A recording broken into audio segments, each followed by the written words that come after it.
Bonjour à tous, merci Josette. Je suis Laurent Génaud, je suis le directeur de la collectivité Haut du Bassin Rennais. Donc, je vais vous parler de terre de source. Ce qu'on va faire d'abord, c'est poser un peu le contexte pour que ceux qui ne connaissent pas Haut du Bassin Rennais, voient ce qu'est Haut du Bassin Rennais. Voilà. Alors là, vous avez le logo de terre de source avec la baseline, les producteurs d'ici protègent l'eau.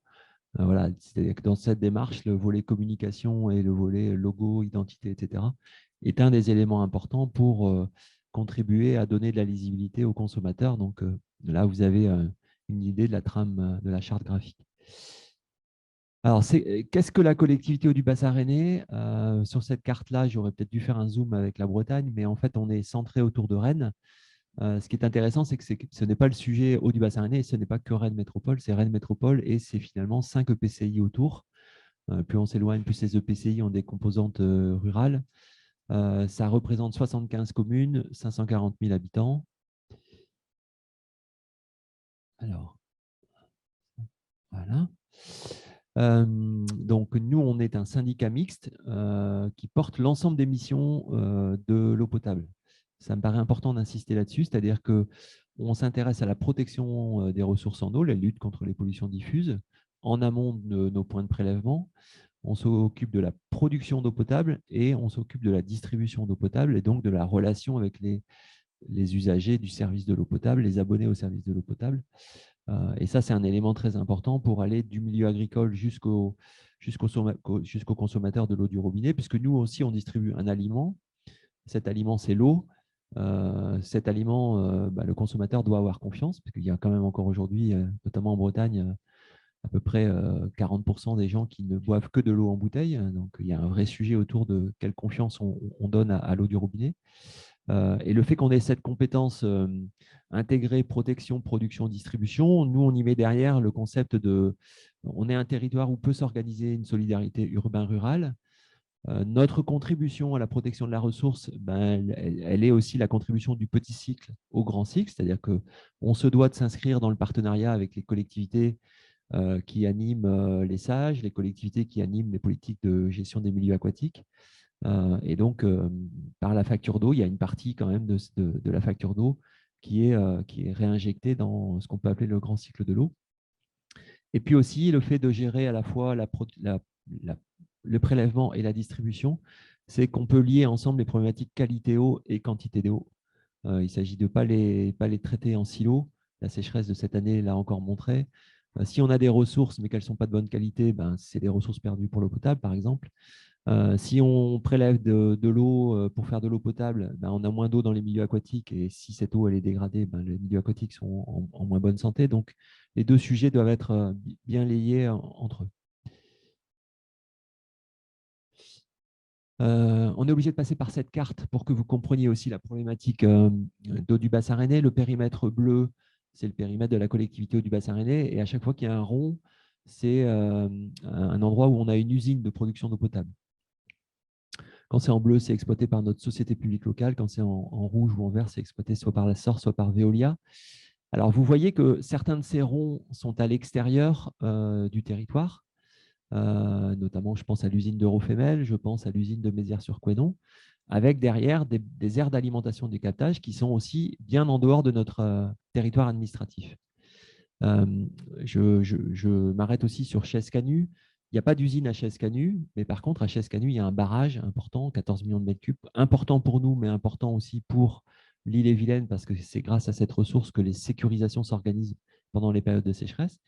Et ce barrage de Chescanu, il y a une adduction d'eau brute qui va vers Rennes, avec aussi la possibilité de faire un prélèvement sur le Meux à Mordel. Alors, le point n'est pas représenté sur la carte. Sur le Meux à Mordel, on peut prélever de l'eau, soit pour remplir le barrage de la Chaise, adaptation au changement climatique, soit pour aussi envoyer de l'eau brute directement vers l'usine de Villejean à Rennes. Quand on dit Chaise et Canu, là aussi, c'est une problématique, je m'y arrête parce que je vais y revenir tout à l'heure.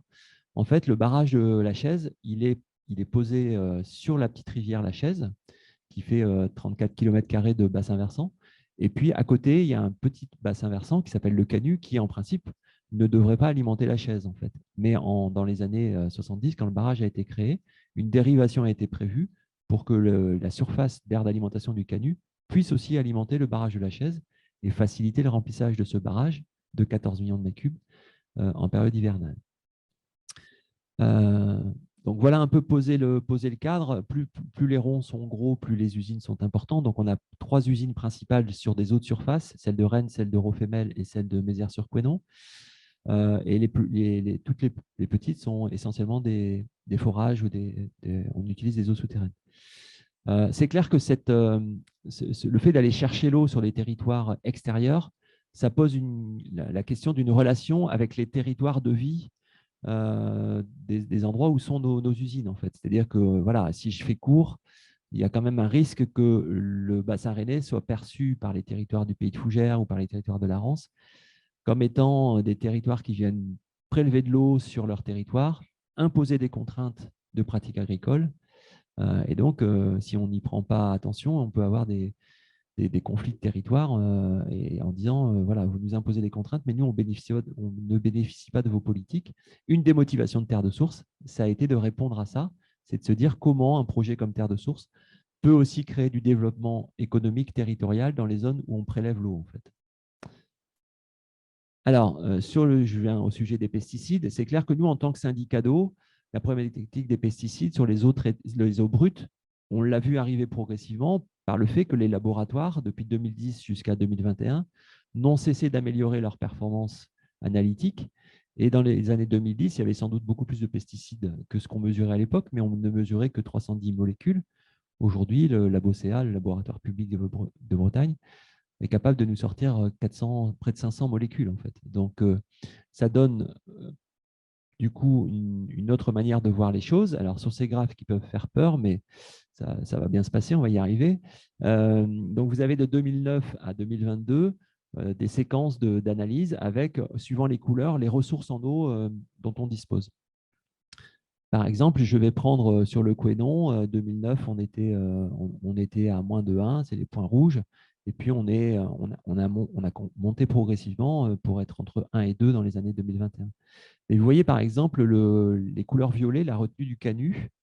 Le CANU, quand les labos ont commencé à mesurer les métabolites de pesticides, les valeurs du CANU en violet en 2017, là, vous voyez qu'elles ont monté considérablement, en fait. Par contre, vous voyez que 2021-2022, on est à nouveau à la baisse, en fait, grâce au travail qui a été fait de désherbage alterné, etc.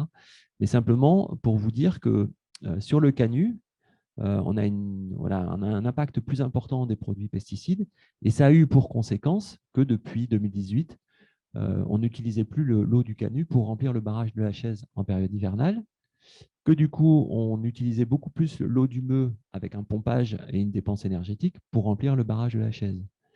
Et donc, en fait, à un moment donné, quand une ressource en eau n'est pas disponible du fait de la dégradation de sa qualité, bah, nous, ça nous génère des coûts de pompage dans une rivière qui est le Meux, en fait. Et vous voyez en dessous les boîtes à moustaches qui vous donnent les ressources ont chacune des caractéristiques très différentes, des dispersions, des valeurs de pesticides très différentes. Je ne rentre pas dans le détail. Alors, quel problème nous posent les pesticides en tant que syndicat d'eau de production d'eau potable? Je l'ai évoqué, donc je n'y reviens pas, une indisponibilité de la ressource du CANU entre 2018 et 2022, des dosages en charbon actif dans les usines, dans les process des usines qui sont en augmentation. Il y a 10 ans, on utilisait du charbon actif à hauteur de 5 grammes par mètre cube. Aujourd'hui, on est plutôt à hauteur de 15 grammes par mètre cube dans les périodes où on a les métabolites. Les prix de charbon actif en poudre ou de charbon actif en grains qui sont en forte augmentation. Par exemple, là, sur une séquence beaucoup plus courte, en 2021, les prix unitaires étaient de moins de 1 250 € tonne. Et sur 2023, on va passer à des prix de plus de 2 000 € tonne, avec des dépenses annuelles de 530 000 €, par exemple, rien que sur l'achat de charbon. En plus, le charbon actif contribue négativement à notre bilan carbone de service public de l'eau, puisque c'est des sous-produits de la houille qui viennent essentiellement d'Asie. Donc, c'est sûr que c'est très impactant dans le bilan carbone de nos services. Et des usines dont les process de traitement se complexifient. Par exemple, on vient d'attribuer un nouveau marché, on va démarrer des travaux en 2023 de modernisation de l'usine de Rofemel qui est sur la Rance. Ce matin, ça a été dit, mais là, le captage de la Rance est classé prioritaire maintenant sur le critère pesticide. Et donc, c'est une dépense de 20 millions d'euros avec la nécessité d'avoir une double barrière de charbon charbon actif en poudre, et après une filtration sur charbon actif en grain.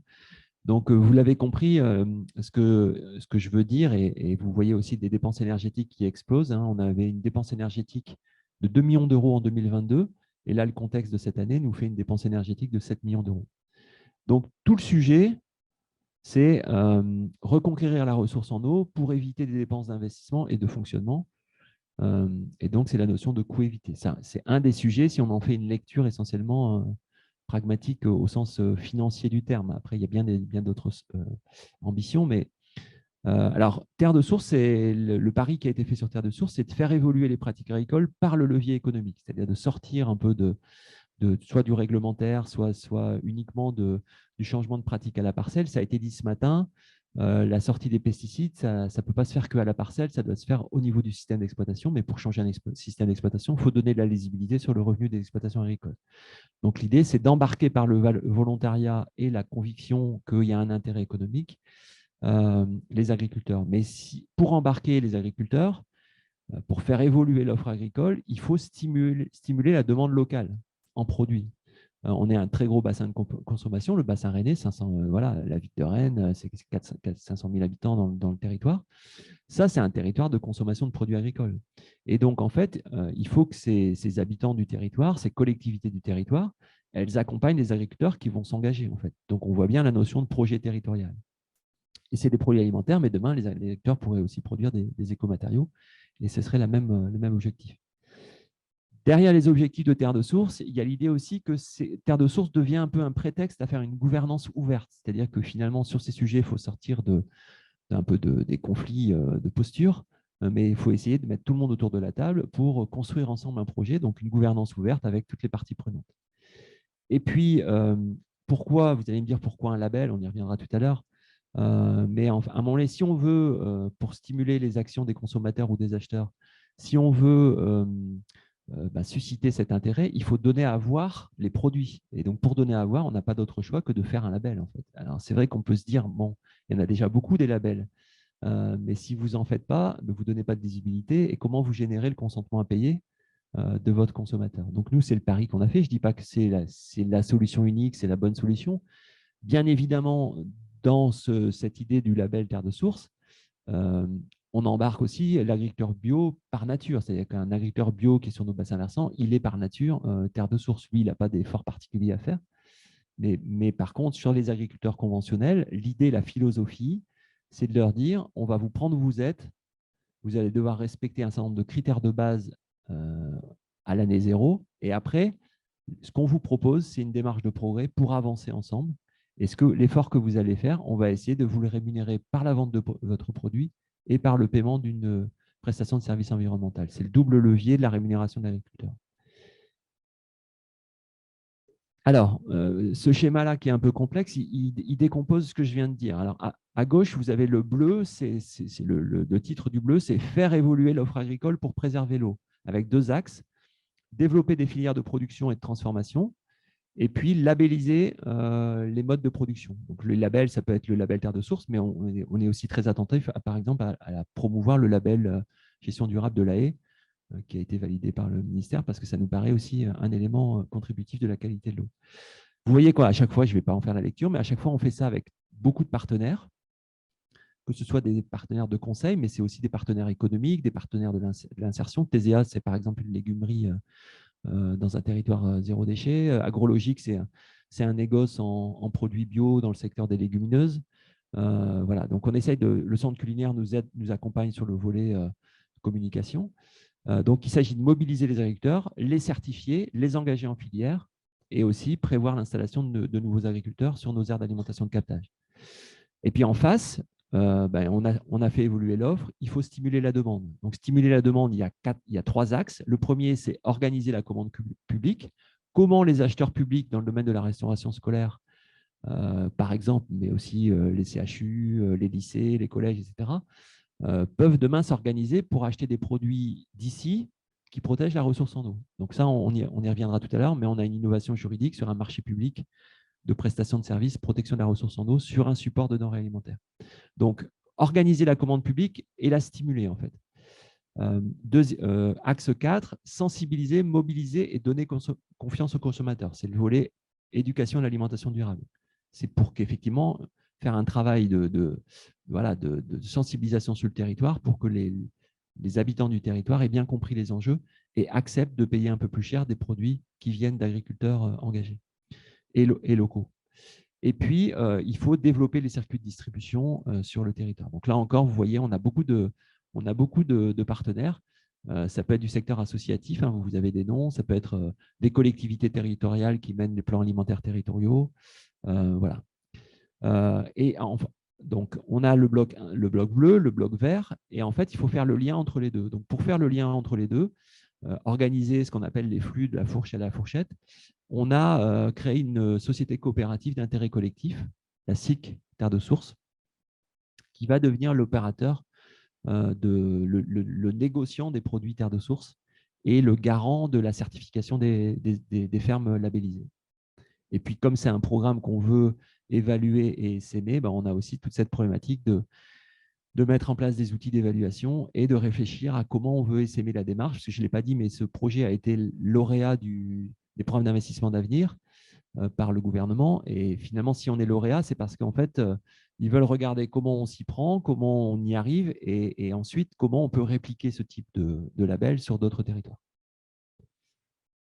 Alors, on va rentrer dans le détail des 4 innovations. Il faut que je surveille. J'ai déjà mangé peut-être une dizaine de minutes, non, c'est ça?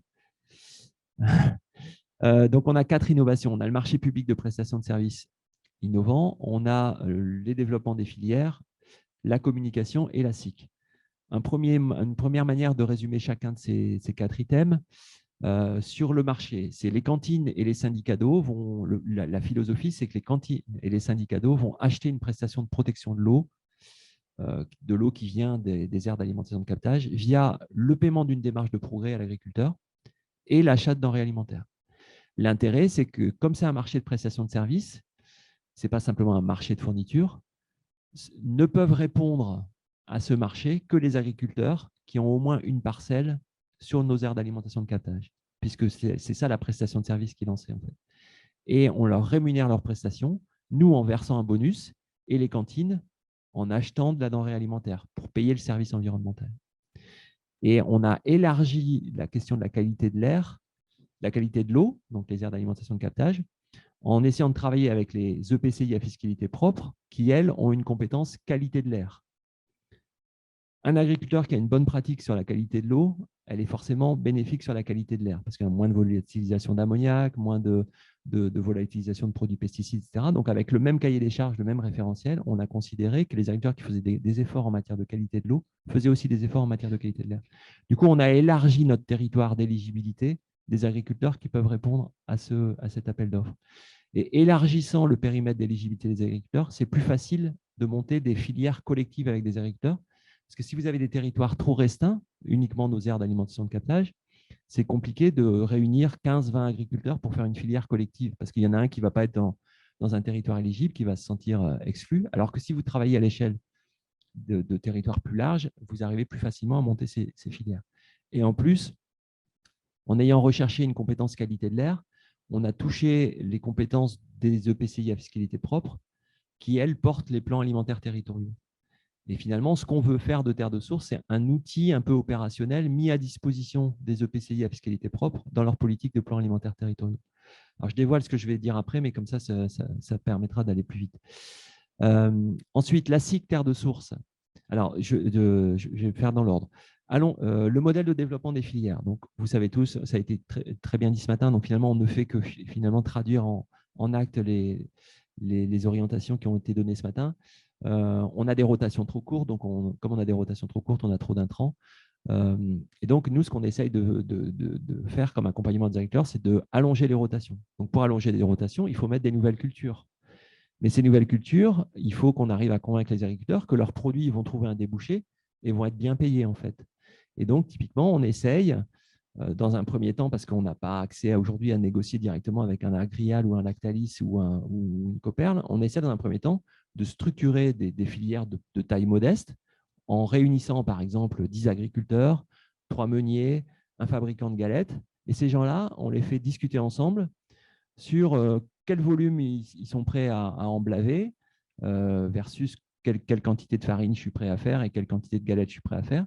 Quels sont les tarifs, quelle va être la qualité des produits attendus pour faire de la bonne farine, etc. Donc, c'est un travail de construction de filières. Donc, typiquement, un des travaux d'animation, c'est monter des filières avec à chaque fois l'objectif que ces filières, elles allongent les rotations, que ce soit des filières bas intrants, qu'on veille à la répartition de la valeur ajoutée, qu'il y ait une contractualisation entre les agriculteurs. Et une fois qu'on les monte, nous, pour retrouver la qualité de l'eau, il faut qu'on arrive à massifier le nombre d'agriculteurs qui vont s'engager dans ces filières. C'est-à-dire qu'à un moment donné, aujourd'hui, on a une centaine d'agriculteurs répartis dans nos filières. Mais vous avez vu tout à l'heure, on a plus de 2500 agriculteurs concernés. Donc, nous, tout le défi, à un moment donné, ça va être de massifier. Et pour massifier, il va falloir qu'à un moment donné, une fois qu'on aura fait nos preuves, il va falloir qu'on aille voir les opérateurs de taille importante et leur dire, maintenant, Terre de Source, on a réussi à montrer que dans le paysage, ça a du sens, il y a des acheteurs, il y a des consommateurs. Est-ce que vous êtes prêts à prendre des agriculteurs Terre de Source et à segmenter vos productions pour avoir à toucher l'écosystème classique du territoire? La SIC Terre de Source, ça va être l'opérateur qui va être entre les différents maillons pour assurer la commercialisation des produits. Donc, en fait, il y a un principe. J'ai dit qu'il fallait des instances de gouvernance plurielles, donc on le verra tout à l'heure. Il y a 6 collèges, tout à l'heure je m'arrêterai sur la SIC, je vous en parlerai. Son métier à la SIC, ça va être d'acheter les produits Terre de Source aux agriculteurs et de présenter une offre à des restaurations collectives ou à d'autres circuits de distribution. Et au-delà d'une offre de prix, on pense qu'il faut aller plus loin, c'est-à-dire que la vente directe des agriculteurs et la livraison directe des agriculteurs aux cantines, aux restaurants, etc., ça pose un problème de pertinence économique à terme. Il faut réussir aussi à organiser la logistique pour rationaliser les choses et baisser les coûts. En fait. Donc, l'ambition de la SIC, c'est aussi de mettre en place de la ramasse en amont chez les agriculteurs et après une organisation de la logistique pour livrer les points d'achat. Et puis la SIC, on va lui demander aussi d'être la garante de la certification qu'on a mise en place avec le cahier des charges, les démarches de progrès. C'est un système de certification collective que va porter la SIC Terre de Source. Et le dernier volet, j'en parlerai tout à l'heure, c'est bien évidemment toutes les actions qu'on va devoir développer sur le territoire pour former les citoyens aux enjeux de l'alimentation durable, donner de la visibilité au label et enfin obtenir le consentement à payer. Bon, le marché public, je crois que j'ai déjà dit un peu les principes. Simplement pour vous dire que le territoire du marché public, là, on vient de notifier le 3e marché public. On a maintenant 62 communes qui ont décidé de rentrer dans ce groupement de commandes pour acheter des denrées alimentaires Terre de Source ou bio.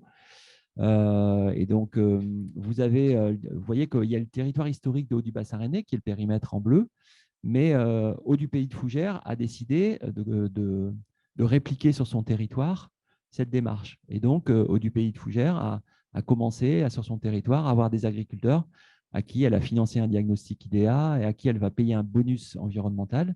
Et puis, du coup, il y a des communes d'Haut du Pays de Fougères qui sont aussi des cantines qui sont devenus membres du groupement de commande. Donc, l'idée d'un élargissement du territoire. Et vous voyez en fait qu'il y a, du coup, dans le nouveau marché qu'on a développé, il y a en bleu les territoires où il y a l'enjeu eau uniquement, c'est-à-dire un agriculteur qui a une parcelle sur ce territoire est éligible au titre de l'enjeu eau. Et dans ce cas-là, c'est soit le syndicat d'eau potable du bassin rennais qui paye le diagnostic IDEA et qui va rémunérer la démarche de progrès, soit le syndicat d'eau du Pays de Fougères qui le fera sur son territoire.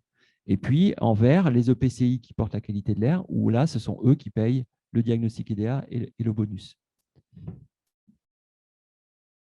Alors, comment s'organise rapidement ce groupement de commandes? Quel est le rôle de chacun? Je vais peut-être aller directement à l'organisation d'aujourd'hui. C'est vrai, il faut que j'accélère. Alors, voilà, vous avez Haut-du-Bassin rennais qui est le coordinateur de la procédure. Vous avez les partenaires qui sont garants d'une politique environnementale, soit l'eau potable, soit l'air. Donc, vous avez par exemple Haut-du-Bassin rennais, Haut du Pays de Fougères et les EPCI. Vous avez ce que je vous ai expliqué, le rôle de ces partenaires en bleu, de payer un diagnostic et un versement du bonus. Et puis en dessous, vous avez les acheteurs qui, eux, vont acheter des produits. Alors, le cahier des charges, on pourrait y revenir tout à l'heure, mais l'idée, c'est bien d'accompagner et de massifier l'adhésion d'agriculteurs conventionnels en plus des bio. C'est-à-dire que les bio, c'est très bien et il faut qu'on valorise leurs produits Il faut que le produit bio soit valorisé localement, parce qu'il y a des produits bio qui ne sont pas locaux, qui arrivent dans les cantines. Donc, il faut valoriser les produits bio. Mais surtout, nous, ce qu'on veut, c'est massifier l'adhésion d'agriculteurs conventionnels. Donc, vous avez un cahier des charges avec des interdictions dès le démarrage. Je vais les passer parce que sinon, je vais mettre trop de temps. Ensuite, on utilise un diagnostic IDEA qui a été travaillé au sein du ministère de l'Agriculture, qui a pour nous, qui a ce grand potentiel de prendre bien en compte les trois dimensions d'une exploitation agricole, c'est-à-dire la dimension agroécologique, la dimension socio-territoriale et la dimension économique. Donc, c'est bien le système qu'on veut changer et c'est bien sur ces trois dimensions. Et puis, on demande à l'agriculteur, une fois qu'on a fait son diag, on a une note avec 53 indicateurs, de faire une démarche de progrès. Donc, cette démarche de progrès, on va prendre 12 indicateurs parmi les 53 sur lesquels on va demander une amélioration de la note à 3 ans et à 6 ans. Et on va aussi demander des démarches de progrès sur le bilan apparent d'azote et sur les indices de fréquence de traitement. Et ça peut donner, alors l'agriculteur qui, voilà, il y a une technique de notation. Au maximum, l'agriculteur qui déciderait de carrément, à la fin du programme, d'avoir un IFT à zéro, il peut avoir de la part du syndicat d'eau jusqu'à 5 000 € par an pendant la durée du marché public. Alors, on commence à avoir une vraie diversité de produits des agriculteurs qui sont engagés dans le marché public de restauration scolaire. Donc, vous les avez là. On a 88 exploitations agricoles qui ont répondu, mais ce qui est intéressant aussi, c'est qu'on commence à avoir des transformateurs qui ont répondu à l'appel d'offres, c'est-à-dire que les transformateurs ont pu aussi répondre à cet appel d'offres. Alors, la SIC, quelle est un peu la gouvernance de la SIC? Donc, elle a été créée en février 2022. Elle regroupe 105 associés. Ils sont réunis en 6 collèges. Il y a un collège des producteurs, un collège des transformateurs, un collège des collectivités, un collège des initiatives citoyennes, partenaires financiers et salariés. Vous les avez là, en fait, 105 associés. Donc, les fonctions, je les ai données tout à l'heure. Je préfère qu'on réponde aux questions pour respecter le temps. Et les débouchés que la SIC va devoir aller chercher, c'est la restauration collective, c'est les magasins, c'est la restauration commerciale, c'est l'événementiel. On a un travail, par exemple, avec le collectif des festivals de Bretagne. Et puis, on aurait pu mettre un cinquième élément, c'est tout ce qui est comité d'entreprise, parce qu'on pense aussi que là, il y a une possibilité d'obtenir le consentement à payer en travaillant avec des collectifs de comités d'entreprise. Alors, monter les filières, bon, là, vous avez un exemple de filière animale, filière porc, filière viande bovine qu'on essaye de monter. Vous avez des déclinaisons de la PLV, voilà, comment on essaye de valoriser le produit engagé pour une agriculture locale, responsable et équitable qui protège nos ressources en eau. Vous avez toutes les filières végétales qui sont en cours de construction. Ce qui est important aussi de dire, parce que comme on parle de projet territorial, nous, on s'est inscrit aussi dans la feuille de route des scénarios AFTER 2050, avec toute cette réflexion sur comment un territoire retrouve son autonomie alimentaire et énergétique.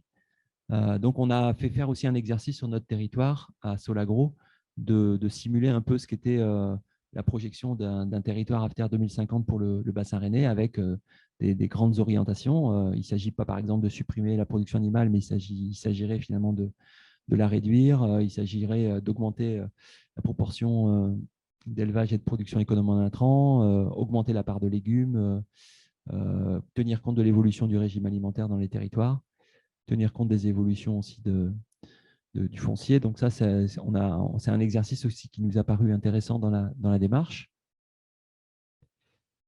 Un volet très important, c'est la communication, c'est d'essayer d'être présent dans des événements locaux, des événements populaires, en fait, Touraine-Court. On a en tête de faire un événement sur le Stade Rennais, sur la galette saucisse Terre de Source, le marché Télis, les réseaux sociaux, les sites internet.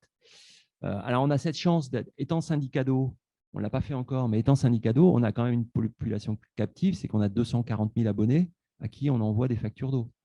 Et donc, il faut qu'on arrive à ces gens-là, dans la durée, on a cette chance en plus de pouvoir les accompagner dans la durée, d'utiliser la facture pour être un élément d'explication et d'obtention du consentement, en fait. Et puis, dans les magasins, on commence à mettre le macaron dans les magasins. On a une carte interactive sur notre site internet où les gens peuvent commencer à trouver les lieux de vente les lieux de vente. Et puis, tout un volet sur l'éducation à l'alimentation durable. Comment on s'y prend sur l'éducation à l'alimentation durable? On vous l'a vu tout à l'heure, on a passé pas mal de conventions. On a ciblé des publics cibles, hein, des scolaires, loisirs, adultes, spectacles, petite enfance. On a des partenaires et on essaie de travailler avec des têtes de réseau. Typiquement, sur le pays de Fougères, il y a le REP qui est un partenaire très précieux qui fait l'animation sur son territoire du volet éducation à l'alimentation durable. Ce n'est pas nous en direct, mais on a voilà, des partenariats. Et comme on a touché des subventions de la part de la Banque des Territoires au titre du PIA, ben on a des conventions de reversement avec ces partenaires pour qu'ils soient acteurs de ce travail d'éducation à l'alimentation durable. Je suis en arrière. Notre stratégie de déploiement de terres de source, il nous faut recruter des nouveaux producteurs. C'est vrai que je pense que Pierre le mettra en exergue, mais une des difficultés qu'on a actuellement conjoncturellement, notamment sur les filières, c'est le prix des matériaux sur les marchés mondiaux. En fait. C'est-à-dire qu'on a monté des filières sur du blé meunier, par exemple, avec des prix qui aujourd'hui, finalement, que nous, on pensait étant au-dessus des marchés mondiaux d'il y a un an, mais qui aujourd'hui se trouvent en dessous du prix des marchés mondiaux actuels. On a eu la chance d'avoir des agriculteurs qui ont joué le jeu en 2022, mais on est bien conscient aussi quand il va s'agir de continuer à massifier, ce sujet du contexte mondial, il est un peu perturbant parce que finalement, la valorisation de produits locaux n'est pas forcément plus rémunératrice que la solution des marchés mondiaux. En fait. Donc ça, c'est un vrai sujet. Donc il nous faut continuer à recruter de nouveaux producteurs. Donc il faut les accompagner dans l'évolution de leur système de production. Il faut qu'on développe l'offre de produits pour répondre aux attentes des acheteurs. Il faut qu'on associe de nouveaux opérateurs. Donc, je l'ai dit tout à l'heure, on travaille avec certains opérateurs, plutôt des PME, mais à un moment donné, si on veut massifier, il va falloir qu'on arrive à avoir une taille supérieure. Développer les débouchés, développer la lisibilité. Ensuite, une fois qu'on aura fait ça sur notre bassin, on va pouvoir commencer à initier la réplication. Et puis aussi, après, plus le système va devenir important, il faut qu'on assoie la gouvernance et mettre en œuvre le SI. Parce que là, on a créé une SIC à l'échelle du bassin rennais. Mais si demain, on réplique, je ne sais pas moi, à Lorient ou je ne sais où, est-ce que c'est la même SIC? Est-ce qu'on crée des SIC territoriales pour qu'il y ait un ancrage territorial fort? Tous ces sujets-là, ils sont à travailler. Mais vraiment, on a cette ambition de se dire qu'à un moment donné, ce label Terre de Source, ça serait bien s'il était dans le paysage un peu national, étant le label des agriculteurs qui ont une vraie action en matière d'eau, en fait.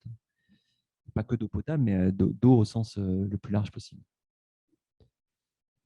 Donc voilà, on est un peu dans cette démarche d'être sollicité par des territoires qui souhaitent commencer à vouloir répliquer. Alors, on temporise, mais en même temps, la pression est assez forte.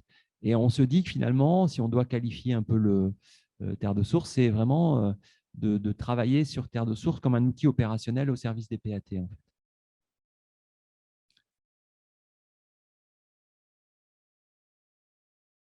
Donc, si je dois résumer, il me reste 2 diapos. On essaye vraiment de porter cette idée que Terre de Source, c'est un projet de territoire. Ça passe par un label, ça passe par une entreprise, la SIC. Ça passe, on veut que ce soit un outil opérationnel de transition agroécologique et alimentaire au service des territoires dans le cadre des PAT. Une fois qu'on a dit ça, il faut être aussi voilà, réaliste. Terre de Source, ce n'est pas la solution unique et cette démarche-là, elle doit se faire en cohérence avec les contrats territoriaux financés par les agences, l'agence, la région et les départements. Donc, il faut qu'on arrive et on essaye de positionner l'action Terre de Source dans les contrats territoriaux. On a besoin d'autres leviers financiers. Il faut qu'on active les leviers des PAEC, des MAEC, il faut qu'on fasse des PSE. Pourquoi on a besoin d'autres leviers financiers? Quand vous avez un agriculteur qui fait de la polyculture lait, par exemple, et que vous allez le voir, vous lui dites, on va vous demander de changer de système, on vous fait un diagidéa global, on va vous demander de changer de système. Mais que dans un premier temps, les seules filières que vous lui proposez, c'est du sarrasin, c'est du blé meunier, ça touche qu'une fraction de sa production, de son système agricole, de son système d'exploitation. Donc, il nous dit, bah oui, mais vous me demandez de faire changer tout mon système, mon IFT, il doit changer sur l'ensemble de mon exploitation, mais à date, vous me proposez de valoriser que du sarrasin ou du blé meunier. Et donc, il faut qu'on arrive à multiplier les filières pour que finalement, économiquement, la transition du système agricole, elle soit rémunératrice parce qu'il y a beaucoup de débouchés, beaucoup de filières de débouchés. Et on a un vrai sujet autour des filières laitières, parce que le lait en Bretagne, en plus, il n'est pas souvent transformé en fromage, il est souvent voilà, sur des produits avec de la valeur ajoutée restreinte. Et embarquer les agriculteurs production laitière dans terre de source, ça devient un vrai enjeu. Donc, c'est pour ça qu'on va peut-être passer par l'idée de dire ce modèle d'agriculture, d'exploitation agricole, il faut qu'on passe par des PSE qui soient peut-être un peu déconnectés du produit. C'est-à-dire qu'un PSE, c'est l'agriculteur fait sa transition, ben on arrive à trouver les moyens d'aller chercher 5 à 10 000 euros par exploitation par an pendant une transition pour que finalement l'agriculteur il y rentre en fait. Parce qu'on ne va peut-être pas réussir à tout de suite faire segmenter un Agrial, son produit laitier ou un Lactalis, quoi, en fait. Donc, il va falloir du temps. Et puis, pour tester aussi à l'échelle d'un territoire beaucoup plus circonscrit et pouvoir massifier à l'échelle d'un territoire, on souhaite aussi engager en parallèle de terre de source une démarche territoriale de sortie des pesticides avec 3 niveaux d'intervention sur ce territoire, changer les pratiques agricoles à la parcelle, travailler sur les systèmes d'exploitation et travailler avec le territoire, que ce soit les syndicats, les structures qui portent la GEMA ou les Comcom qui portent les politiques économiques, pour essayer d'avoir vraiment une mobilisation sur un territoire où il y a 100 agriculteurs pour que dans 4-5 ans, ben, on ait embarqué 50% des agriculteurs dans une trajectoire de sortie des pesticides de synthèse. Voilà, j'espère que je n'ai pas été trop long. Je vous remercie.